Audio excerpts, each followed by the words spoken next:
করতেছেন, এরকম সাহায্য আমরা চাই না ভাই। সামান্য করা চিড়িমুড়ি দিয়ে আমাদের ছবি টবি তুলে মানুষের কাছে নাম ফুটাচ্ছ না, এরকম সাহায্য আমাদের দরকার নেই, আমাদের লাগবে না কিছু। তোমরা আমাদেরকে ভিডিও করে আমাদের আত্মসম্মান নিয়ে খেলা করতে চাও। আর আপনি তো আমাদের ত্রাণ দিতে আসেননি ভাই, আপনি এসেছেন আমাদের অসহায়ত্বকে পুঁজি করে ব্যবসা করতে ভাই, কিন্তু এটা তো আমরা একদমই মেনে নিতে পারবো না।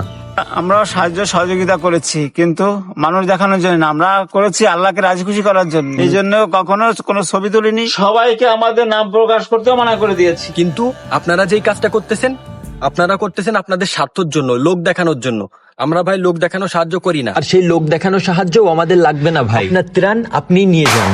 আরে আমাদের বিজনেস সম্পর্কে মানে বুঝে গেছে রে, এখানে বেশিক্ষণ থাকা যাবে না, এখানে তাড়াতাড়ি কেটে পড়তে হবে। এই ফোন নাও চাচা, আমার ভুল আমি বুঝতে পারছি, আমার সত্যিই ভুল হয়ে গেছে, এই বিষয়টা করা আমার একদমই উচিত হয়নি, আপনারা আমারে মাফ করে দিয়েন, আমি এরকম আর কোনোদিন করবো না। হ্যাঁ ভাই, ভুল বুঝতে পারলেই ভালো। এরপরের থেকে যখন কাউকে সাহায্য করবেন